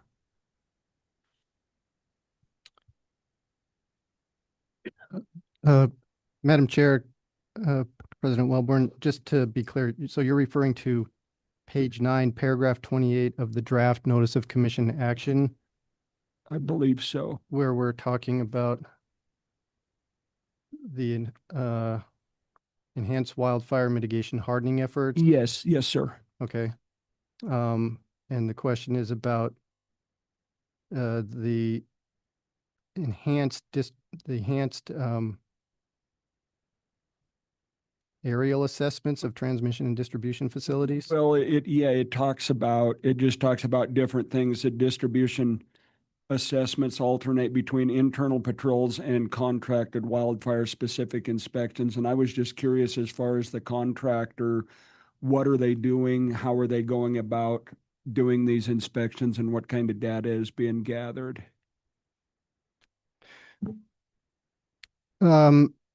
I don't know if I can give a perfect answer to that. My recollection is that, they will use contractors to, for example, I think they contract out some of the drone inspections of their distribution as well as their transmission system. And those, like BVNA said, those drones have LiDAR technology on them. So I think that is part of their enhancement, is to, at this point, start using contractors with the drone technology to enhance some of the inspections that the company used to do through, perhaps walking the lines or things like that. Okay, thank you. So just basically the same type of inspections, just a fresh set of eyes every once in a while is kind of... I think there's some enhanced capability for the inspections. I think there's also some increased frequency of completing inspections. I think they've targeted at like conducting inspections of their entire distribution system on a certain frequency. I can't recall whether it's each year they're going to try to inspect a certain amount. If BVNA has a better answer to this, I'm happy for them to weigh in No, here, but I that's my think that drills down. Thank you. Appreciate you. All right, any further questions of staff or the technical expert? Commissioner Molnar. Thank you, Madam Vice Chairman. I don't want to make Mr. Is it Wu or Chu? Woo. Last Wu. name is, thank you. I don't want to work you to death. If your partner wants to jump in on any of these, that'd be fine. On page 13 of your write-up here, the center two paragraphs are all that really exist. You talk about the wildfire mitigation plan has a link to Northwestern's website, dedicated web page for PSPS events, and that therefore they are in compliance. One of the issues I've had all along is that in areas of forced interface and deeper in the woods, many people don't have Wi-Fi connections. People that do often don't go to Northwestern Energy to see what the web page says. And if you have medically necessary equipment that requires electricity or the batteries to be charged, they're not going to have any idea what's going on.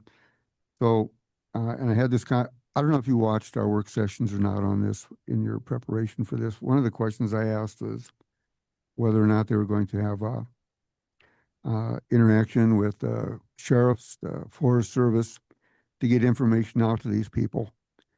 And they said yes.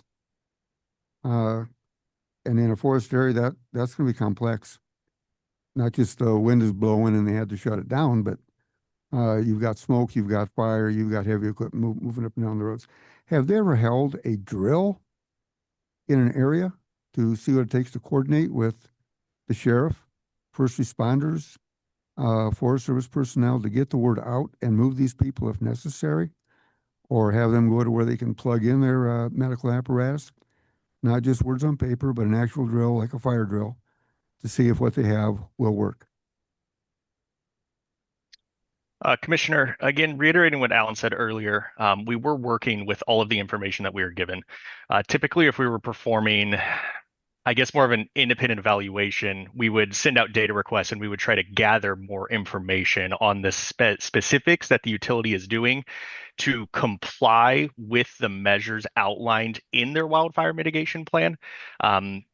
Our understanding was that was not the scope of this. This was a review of their WMP to ensure compliance with the legislation and as well as the cost reasonableness portion of this. To answer your question, Northwestern Energy does make reference that they have the website for PSPS. They send leaflets in billing to get out information on PSPS events. They did make reference that they are speaking with the high risk population as well. But again, and they do make reference that they have worked with those entities that you described. I guess to answer your question more specifically, it is difficult to determine with the limitations we had what level of these commitments Northwestern Energy is taking, because we cannot request more, or we did not in this analysis request more information from them to ensure they are acting on their commitments outlined in the WMP, if that makes sense, Commissioner. Yeah, it basically you're saying that there was no real test of the system that you're relying on and they're relying on, that they've had conversations with the sheriff or whoever. Yes. And that is an analysis that can be performed. Yes. Like I said, we have a data request process. We can go through, we can request all the documentation. We can request the tabletop meeting agendas, the drill procedures, the meeting minutes, the communication emails. However, that was again, as our understanding was not the scope of this analysis. Hey, you talk about in the future. I'm not real familiar with your contract. Is your contract done at the end of this work session, or are you going to stay involved as we move towards the next year's review of what's been happening and what needs to happen? I apologize for using the language of the future. As far as I'm aware, our contract is terminated after the end of this work. I could reference Will. Do you have any input on that? Madam Chair, Commissioner Molnar, yeah, that's correct. Technically our contract runs through November 24th, but the work has been completed at this point, and after this work session, assuming the commission acts on the draft notice of commission action, the docket will essentially be completed as well. So, That was my understanding too, but the way he was talking about future events, I thought maybe he was aware of something that I wasn't. So, and I've got quite a few pink tabs in here. Don't be concerned. A lot of them have to do with the next question. On your page 19, top sentence, wildfire mitigation program implementing all of California requirements immediately may create an excessive burden, so you're going to work them in. I'm going to share with you, it's just a short paragraph from an article recently out on why rates are increasing. It's focused mainly on data centers, but the last paragraph goes to this.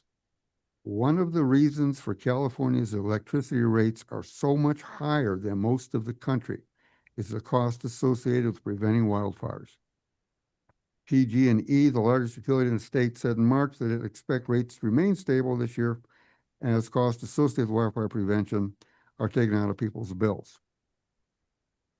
So throughout, and I'll probably get into a few of these for clarification, but you consider PG&E, San Francisco, Power and Light as peer to Northwestern. And their situation is so much different. And their ability to pay for it is so much different. And the reasons for their problems and their fires are because they have ignored basic maintenance on their transmission and distribution system. The money was allocated and it never went there. We don't have anything like that here. So to compare their cost, dealing with their utilities, and our experience with our utility, which I think does a pretty darn good job of maintaining distribution, sub-distribution, and transmission lines. Doesn't mean there'll never be a spark that doesn't start something, but nothing like there. So why is it you would take the highest in the country and say the expense is correct when I believe the rational approach would be you throw out the highest, you throw out the lowest, and try to come in with more moderate. In this case, that would be you have Idaho in here. Wyoming would be very similar. Colorado is similar in many respects, but certainly in topography and vegetation management. Do you think it would be worthy of a reconsideration of the cost and have it come from a more moderate source, a more germane comparison than California? Yeah, thank you for the question, Commissioner. We did include a California utility, San Diego Gas and Electric, in our IE report as part of cost reasonableness comparisons. We included SDG&E for a couple of reasons. One, as stated by Northwestern Energy as part of their data request, they had performed a gap analysis back in 2020 where they're measuring the maturity of their WMP against those that are part of the Pacific Northwest Wildfire Working Group, as well as California IOUs.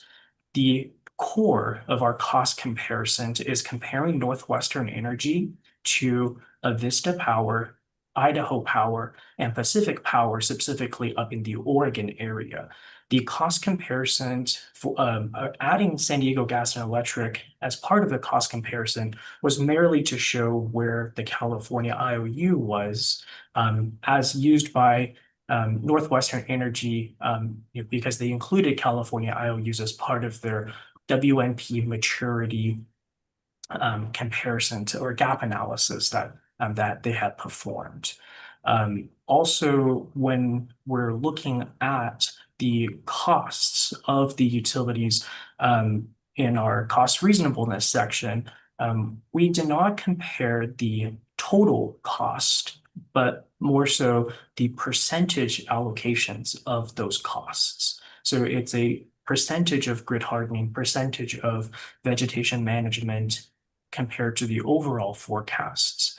And where we in metrics 5 and 6 compare the cost reasonableness when normalized by total overhead systems and also by customer meter, we see that Northwestern Energy is close with their peer utilities, but we don't consider San Diego or California IOUs as a peer utility to Northwestern Energy. Okay, we'll come back to that. Well, during the rate case or the hearing, there were about 6 testifiers on Northwestern side about fire mitigation, and almost all of their components came out to be $7 or $8 million a year. And I asked, "Where's the $307 million that I keep hearing about?" And the testifier said, "I don't know." Now we see that the 307 has been found. It's on page 21. So is Northwestern's prior expenditures in, say, vegetation management included in whatever would be in this, to where after our ruling on the rate case, it would be getting double counted?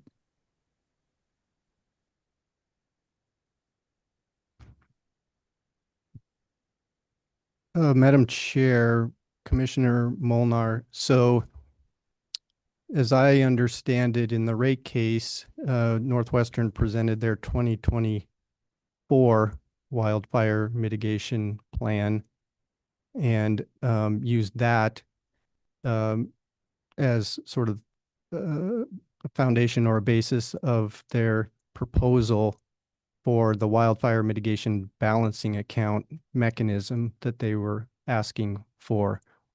I would say that there are probably undoubtedly areas of the 2024 wildfire mitigation plan that overlap with elements of the 2025 wildfire mitigation plan as far as activities that the company will be pursuing.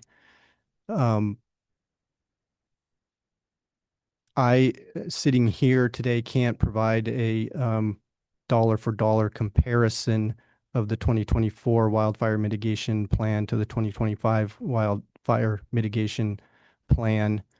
However, I would say that, again, with respect to the 2025 wildfire mitigation plan and the draft notice of commission action, as drafted, you're not approving any specific costs associated with the 2025 wildfire mitigation plan. I don't know how far down the road I want to go in this work session talking about the rate case and decisions that could be made there. That'll be for discussion later today. But as I indicated, there is a proposal in that case for a wildfire mitigation balancing account that, if approved, would involve a mechanism for passing through costs, actual costs. And I think I'll leave it there. Okay, fair enough. Mr. Chu, same page 21, right after the bold, when Northwestern already has, what Northwestern Energy already has in place, first sentence. Northwestern Energy's IRM calculates ignition probability in over 34,000 electrical section identifiers in Montana using statistical analysis. Can you tell me with any level of certainty or good guess, out of the 34,000 identified ignition probabilities, how many transmission, distribution, and sub-distribution fires have been started in Montana on the Northwestern line, or all of it, Northwestern, co-ops, and BPA? How many are started by fire? How many fires are started from the electrical system? Thank you for your question. I do not have prior ignition records of fires that have started on Northwestern Energy's transmission or distribution systems. Well, the reason I ask is it seems to me that if we're dividing all of this out per meter, et cetera, if we don't know what's starting the fires, our mitigation plan is shooting in the dark. We might not have any fires starting of any real consequence anywhere other than the occasional, a tree falls into a line, but not necessarily something you can mitigate. Did you ever have a conversation with Northwestern as to, there's one that's been in the press. It's pretty well, I think, been mediated. That's Denton. That's the only one I know of where people are saying it started from sub-distribution. Are we spending $300 million solving a problem that doesn't exist? Or what is the problem? And that should be the focus. So to answer your question, no, we have not had any engagements or conversations with Northwestern Energy as part of our engagement with Montana PSC on this project.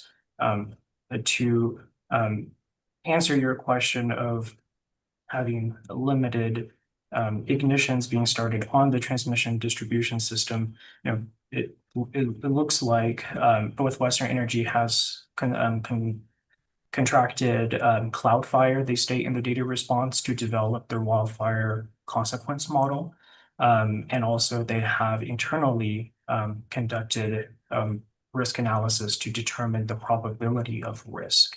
And their IRM, which is their infrastructure resiliency model, which is the one that is separating the wildfire risk into the various quadrants, is a combination of the probability of the ignitions on their system and also the consequence model that's produced by their contractors. And they are, based on their plan, they are using their understanding of risk to determine the various wildfire mitigation initiatives that they're setting forth. Okay. Page 23, and this would be for you or your partner, either one. If you're like me, you get cotton mouth once in a while and need a drink of water. Page 23, methodology limitations.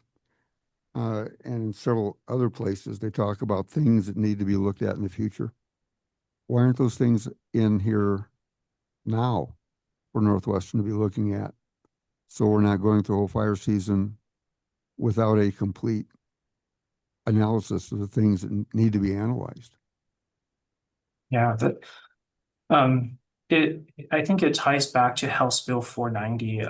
In some of the data request responses, Northwestern Energy has pointed out that the House bill does not explicitly require cost-benefit analysis, quantitative cost-benefit analysis, and also Northwestern Energy has not performed quantitative risk reduction measurements. That's why we have performed the cost reasonableness assessments that we have conducted with the 6 metrics. It's something that I think we've talked about earlier is potentially not us, but saying in the future, the Montana PSC working with Northwestern Energy to create a rulemaking and make improvements to this process going forward. And we have provided some recommendations for future processes. Okay. Going back to the question on is Northwestern Energy's Piers Power Pacific Power and Avista and San Diego. You said you really don't see them as a peer. Page 27, Northwestern Energy split positions and utility alongside its peers, Pacific Power and Avista, focusing on long-term infrastructure improvements. As I said, the long-term infrastructure improvements of San Francisco Power are significantly different than any others because they're way behind the eight ball. Pacific Power, you were talking about there in Oregon. They are. Oregon is a rainforest, a high yield rainforest. The undergrowth is significantly different. The vegetation grows significantly faster, so vegetation management will be significantly higher.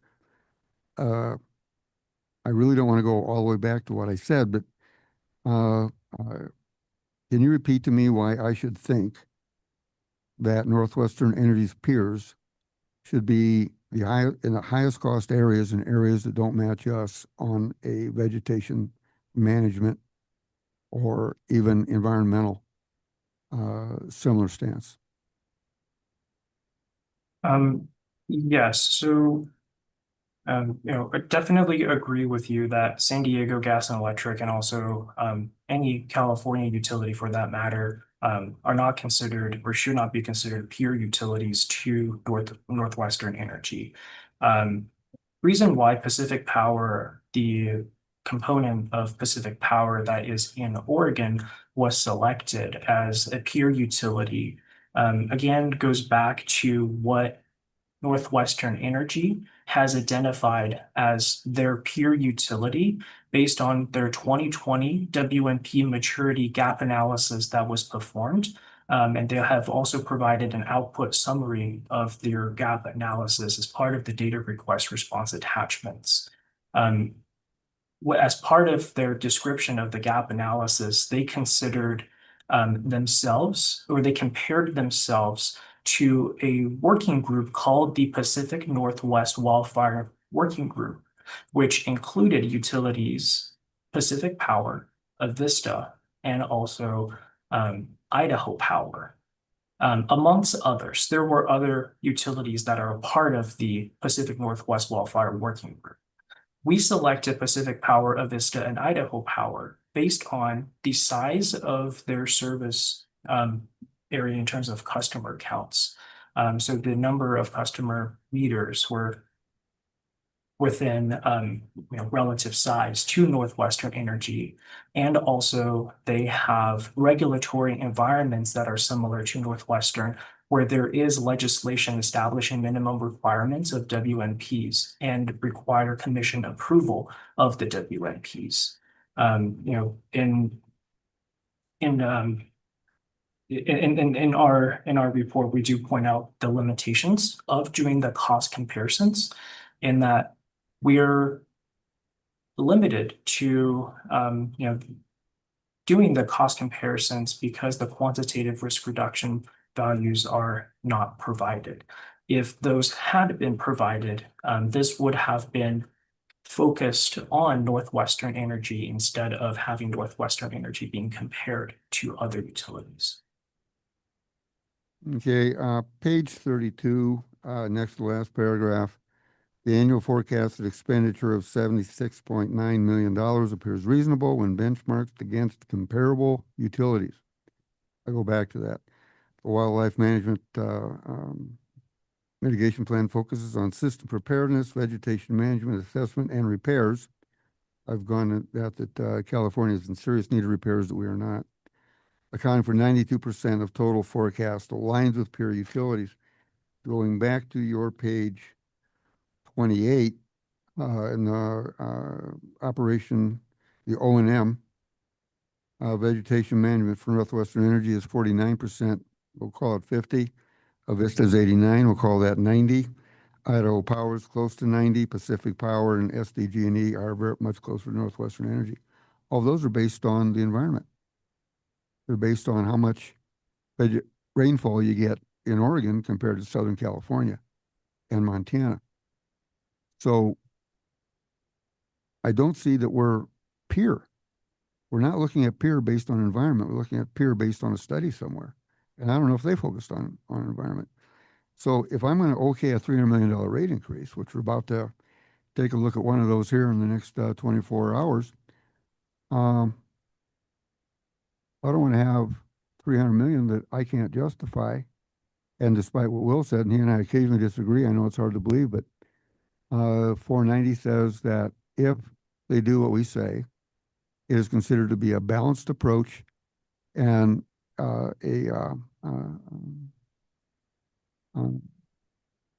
the costs are justified based on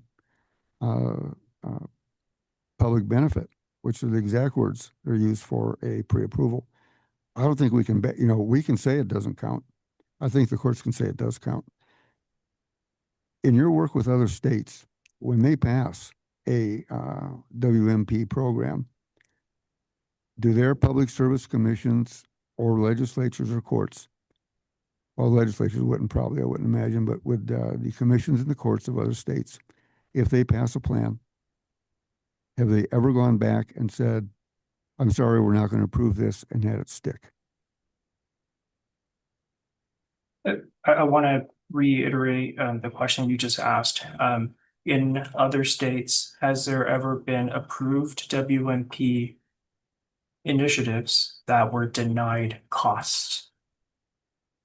Is What that the commission has given their advice, and the utility has taken that advice?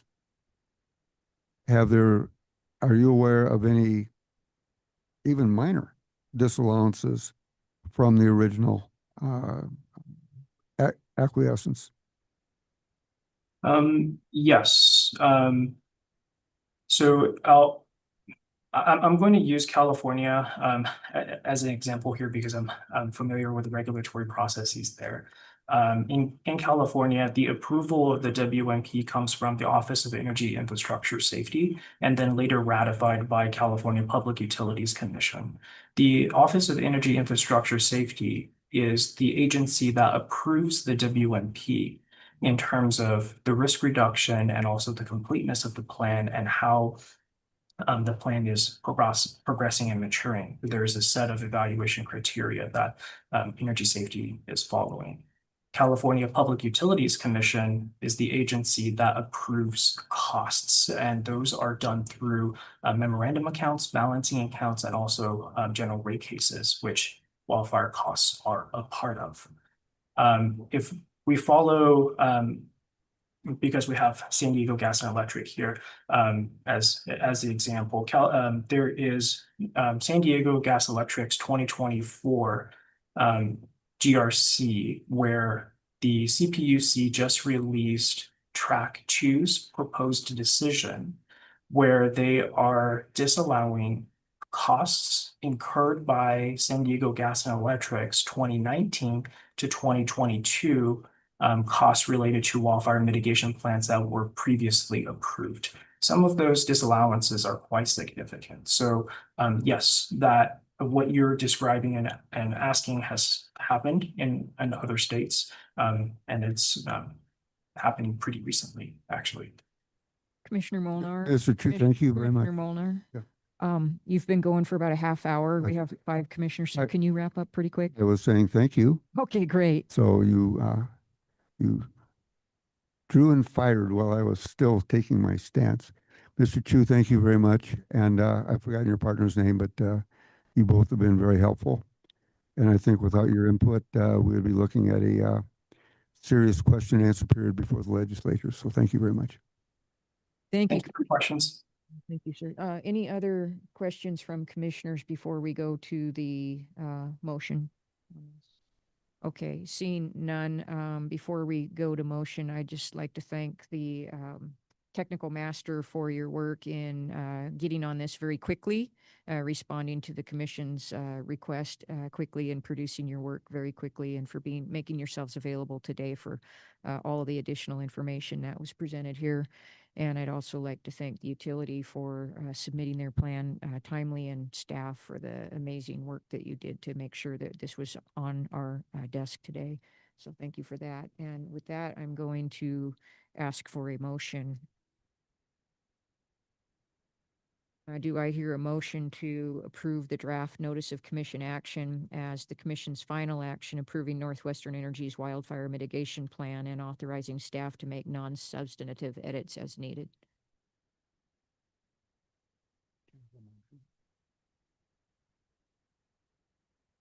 Commissioner Wellborn, President Wellborn. I so move. Thank you. Is there a second? I second. All right, President Wellborn has moved and Commissioner Bukacek has seconded to adopt the draft, the staff recommendation on this matter. Is there any further discussion? Further discussion? Seeing none. Is there a discussion down there? Oh, there's one bubbling up. Okay. I just wanted to explain why I'm going to take the vote that I'm going to take. Okay. Page 31, it says, the response demonstrates Northwestern considers alternatives and showing the proposed mitigation was selected over alternatives for greater transparency. I asked for those records over how were they selected, who was rejected, and why. I was told I'd get them. I never did. I asked for the agreement with the Forest Service so I'd know what they're going to do that would help reduce cost. I never got that. I go back to what I've been saying that to use California, the highest in the nation, as a benchmark for Montana is not defendable. Not when there are other far more rational decisions, i.e. other Intermountain states, to see what they're doing. Everything in here is about studies. There was not a single outcome that and I know it'll be extremely difficult because yours is so very different, but has fires actually been brought down based on dollars spent? That's not in here. So what I want to assume that we're going to have in 3 years or every year building up to that $100 million, $300 million based on we okayed this, but there's no proof. When we ask for input, we're told we'll get it, but we don't. So due to the lack of cooperation, the lack of outcome, they didn't even do a test to see if the county knew who the people were that had medically necessary equipment. Linemen are in the area. They could stop and check. There was nothing like that. It's all words on paper, and words on paper don't mean much in fire. So I will be a no vote. Is there any further discussion? Commissioner Bukacek? I just wanted to state why it will be a yes vote. Northwestern Energy's wildfire mitigation plan, it met all the HB 490 statutory requirements. You know, page 5 goes through it very nicely, key findings. The mitigation plan was compliant, in line, aligns, expenditures were reasonable. This is a very easy yes vote. Thank you. Further comments from commissioners? Commissioner Pinocci? I'm going to vote yes, but I do think that we have to look at room for improvement, and I want to push towards that. For instance, I do think we need a high fire risk map. And I also want to thank staff because there are a lot of improvements that have been made just in the last few weeks in a very short amount of time. I appreciate those improvements that were made. If I didn't see those improvements, I think I would have been a no vote. But I certainly see that we strive to improve this, and I think we have. But I do think there's room for more improvement. I want to make that clear that I'm willing to work with anyone on that, including Northwest Energy. Thank you. Thank you. Any other comments from commissioners? Okay, I'll close with a couple comments here. One is I do appreciate the notice of commission action recognizes that under the letter of the law, Northwestern Energy has satisfied that requirement, and that because we do not have administrative rules yet on this, because there hasn't been time to produce them, we've indicated to Northwestern Energy what we're looking for in any other utility in the future going forward with plan updates and additional data. I'm particularly interested in the before and after, the pre and post mitigation risk estimates that would enable the commission to determine whether the plan is is in the public interest. In fairness, we don't have that requirement in, it's not in statute, and we don't have the rules yet requiring that, but I would like to get that information as soon as we can, and possibly the utility would even provide it before they're statutorily required to do an update for us. That would be helpful, I think. But I will support the motion today because they have, in my opinion, satisfied the requirements of the law, and it is a good first step towards solving a very, very important problem in the state of Montana. And I hope that this is one of many productive steps that are taken to mitigate not only wildfires in our state related to our utility system, but the risk of wildfires, and to do it in a way that is prudent and responsible. So I appreciate all the work that went into this. With that, we'll go ahead and take a vote. All in favor of the motion to approve the draft notice of commission action as the commission's final action, approving Northwestern Energy's wildfire mitigation plan and authorizing staff to make non-substantive edits as needed. All in favor of that motion will vote aye. Aye. Aye. Aye. Aye. That's 4 ayes. All opposed will vote no. No. And 1 no, with Commissioner Molnar voting no. The motion carries 4-1. Thank you. With that, members, thank you for your time. We are going to recess for our scheduled lunch break, and we will come back at 1:30 p.m. to resume our business meeting.